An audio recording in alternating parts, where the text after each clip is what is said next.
என் லைஃப்பில் ரொம்ப முக்கியமான ஒருத்தர், என்னுடைய உதவியாளர். அவர் நான் எப்போ சந்திச்சேன்னா, தங்க மீன்கள் எடுத்துட்டு ஒரு 2010, 11 வாக்குல அது ரிலீஸ் ஆகுமான்னு தெரியாதப்ப என் ஆஃபீஸ்க்கு ஒரு நாள் வந்தார். அவர் ஆஃபீஸ்க்கு வந்ததுலேருந்து எங்கள் ஆஃபீஸில் ஒரு நம்பிக்கை வர ஆரம்பிச்சது. டெய்லி இந்த படத்தில் வந்து ஐ திங்க் அப்பாவோட பேர் வந்து வாசுதேவன் அப்படின்னு நினைக்கிறேன். நாங்கள் 2 பேரும் கௌதம் வாசுதேவன் சார் ஆஃபீஸ்க்கும் அவருடைய ஷூட்டிங்க்கு போயிட்டே இருப்போம். ஸோ அதனால தான் வாசுதேவன் பேர் வச்சிங்களான்னு தெரில. அண்ட் கிட்டத்தட்ட ஒரு 2 1/2 வருடங்கள் தங்க மீன்கள் ரிலீஸ் ஆகுமா, ரிலீஸ் ஆகாதா அப்படின்னு தெரியாமல் இருந்தப்ப, கூட பணிபுரிந்தவங்களாம் அந்த படம் ரிலீஸ் ஆகாதுன்னு நினச்சி போனதுக்கு அப்புறமும் அருண் விஸ்வா என் கூட தொடர்ந்து வந்துகிட்டே இருந்தார். அவரோட வேலை என்னென்னா, காலையில் என்ன வருவார், நாங்கள் ஒரு பைக்கில் கிளம்புவோம், நேராக ஃபோட்டான் கதாஸ் ஆஃபீஸ்க்கு போவோம். இப்போ நீதானே என் பொண்ணு சொந்த ஷூட்டிங் போவோம், கௌதம் சாரை பார்ப்போம். அவரை பார்த்து ஒரு சந்தோஷம் வரும், ஏதாவது ஒரு நம்பிக்கையான வார்த்தை சொல்லுவார். அப்படியே போயிட்டே இருந்துச்சு. அதுக்கப்புறம் அவர் தான் வசந்த் ரவியை கூப்பிட்டு வராரு, அவங்க அப்பாவை கூப்பிட்டு வராரு. கிட்டத்தட்ட நான் என்னுடைய 2 BHK ஃப்ளாட்டில் இருந்து என்னை வெளியில் கூப்பிட்டு வந்து கோடம்பாக்கத்துக்குள்ளே கூப்பிட்டு போன ஒருத்தர் அப்படின்னா அது அருண் தான். அருண் மூலிமா தான் எனக்கு நிறைய இண்டஸ்ட்ரியில் இருக்கக்கூடிய எல்லாருமே அறிமுகமானாங்க. And Arun thank you for that. And நீங்கள் இல்லைன்னா தங்க மீன்கள் எப்படியும் வெளியில் வந்திருக்கோம். ஆனால் அந்த காலத்தை நானும் மாரி செல்வராஜும், அப்போ ஆஃபீஸில் வந்து மாரி செல்வராஜும் நானும் இருப்போம்.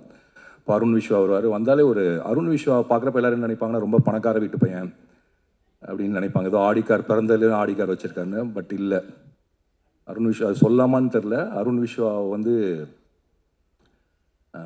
என்ன சொல்கிறது, வீடற்று கடன்காரர்கள் துரத்த ஒவ்வொரு ஊராக வாழ்ந்து சென்னையில் வந்து அண்ட் சென்னைக்கு ஒரு கனவோடு வந்து பெரிய நம்பிக்கையோட அவரோட கனவு 3 BHK வாங்குறதுலாம் இல்லை, ஒரு டைரக்டர் ஆகணும், ப்ரொடியூசர் ஆகணும். அண்ட் பெரிய படிப்புலாம் இல்லை, வெறும் டிப்ளமோ. அதையுமே முடிச்சாரான்னு எனக்கு தெரில. ஏன்னா அவர் அறிவாளி தான், ஆனால் முடிப்பதற்கான சூழல் இருந்துச்சா எனக்கு தெரில. ஆனால் அவங்க அம்மாவும் அவங்க அப்பாவும் எனக்கு தெரிஞ்சு இந்த படத்தினுடைய அம்மா அப்பா மாதிரி தான் நான் நினைக்கிறேன். அவங்க பேரில் தான் அந்த ப்ரொடக்ஷன் கம்பெனி சாந்தி டாக்கீஸ். அவங்க அப்பா வந்து ரொம்ப இன்னசென்ட்டான ஒரு ஃபாதர். அண்ட் அவங்க அப்பா வந்து எனக்கு தெரிஞ்ச அருண் விஸ்வா இன்றைக்கி வரைக்கும் எந்த கேள்வியுமே கேட்டிருக்க மாட்டாருன்னு நினைக்கிறேன். அருண் விஸ்வா செய்கிற எதுக்குமே அவர் நோ சொல்லியிருக்க மாட்டார் நான் நம்புகிறேன். அவங்க வீட்டை பொறுத்த வரைக்கும் அருண் விஸ்வா தான் super hero. And Arun Viswa அவங்க வீட்டை பொறுத்த வரைக்கும் மட்டும் இல்லை, எங்கள் ஆஃபீஸ்க்குமே ஒரு சூப்பர் ஹீரோ தான்.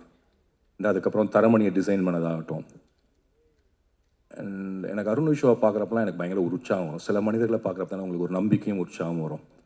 அந்த மாதிரி like you can believe him 100%. அப்போது நம்ம இந்த தோற்றத்தை வைத்து சில பேர்த்த முடிவு பண்ணுவோம், இவங்க இப்படி தானே. அதுக்கு நேர் எதிரான ஒருத்தர் தான் அருண் விஸ்வா. ரொம்ப பணிவான, ரொம்ப அடக்கமான, ரொம்ப கடினமாக போராடி இந்த படத்தில் எப்படி ரொம்ப நாளாக கனவு கண்டு ஒரு குடும்பம் முன்னேறுவதற்கு பாடுபடுதோ அப்படி அவங்க வீட்டிலேருந்து வந்து முன்னேறி இன்றைக்கி சத்யம் தியேட்டரில் எனக்கு நல்லா ஞாபகம் இருக்குது. நானும் அருண் விஸ்வா, அமுதவன், மாரி செல்வராஜ் நாங்கள் 4 பேர் அங்கே நின்றுருந்தோம். தங்கமீன்களுடைய ஆடியோ லான்ச் ஒரு வழியாக நடந்துச்சு. அப்போ அருண் விஸ்வா தான் என் கையை பிடிச்சிட்டு சொன்னால், சார் படம் கண்டிப்பாக ஹிட்டுன்னு. ஏன்னா இந்த இதெல்லாம் முதல்ல ஆனந்தையில் நாங்கள் ஸ்க்ரீன் பண்ணோம். ஸோ சத்யம் தியேட்டரையும் அந்த நாளையும் என்னால் மறக்கவே முடியாது. Arun Viswa, all the best. And இன்னும் ரொம்ப தூரம் நீங்கள் போகணும். அண்ட் தமிழில் ரொம்ப முக்கியமான படங்களை தயாரிக்கிறது மட்டும் இல்லாமல் இயக்கவும் நீங்கள் செய்வீங்கன்னு நான் நம்புகிறேன்.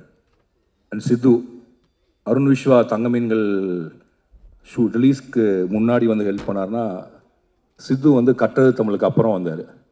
ஆனால் கட்டது தமிழ் ரிலீஸ் ஆனதுக்கப்புறம் என்கிட்ட பேசலான்னு நினச்ச ஒரு ஹீரோக்குள்ள இல்லாட்டி ஒரே ஒரு ஹீரோ அவர் தான். அப்போ வந்து ஹைதராபாத்தில் வந்து நிஜமாகவே ஒரு பெரிய ஹீரோ, பொம்மரிலாம் ஓடி. அண்ட் திடீர்னு ஒரு நாள் ஃபோன் பண்ணி நீங்கள் ஹைதராபாத்துக்கு வாங்கன்னு சொன்னார். அன்னையிலேருந்து நாங்கள் பேச ஆரம்பித்தோம். சித்தார்த்தை பார்த்தியும் ஒரு அபிப்பிராயம் இருக்குது, அவர் பயங்கர புத்திசாலி அண்ட் பயங்கர அகங்காரமான ஒருத்தர். அவருக்கு வாயில் நினச்சதை, மனசில் நினச்சதை எதிராளியுடைய மனசை பார்க்காம பேசக்கூடிய ஒருத்தர்.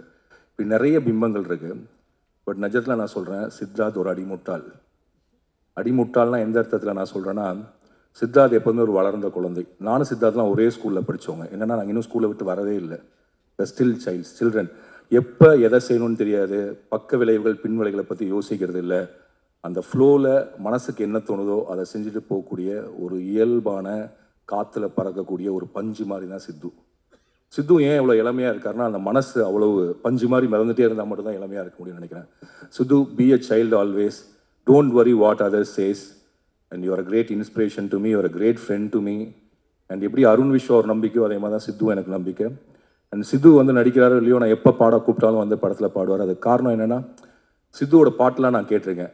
ஆக்சுவலாக ஒரு ஸ்கிரிப்டே சித்து ஒரு 10 பாட்டு பண்ணி வச்சுருந்தார். அந்த 10 பாட்டை வச்சு நான் ஒரு திரைக்கதை பண்ணேன். அண்ட் சித்து ஒரு நாளைக்கு அந்த படத்தை பண்ணணும், அந்த பாட்டை வெளியில் கொண்டு வரணும்னு என்னோட ரொம்ப நாள் ஆசை. And all the best for 3 BHK and all the best for everything whatever you do in your life.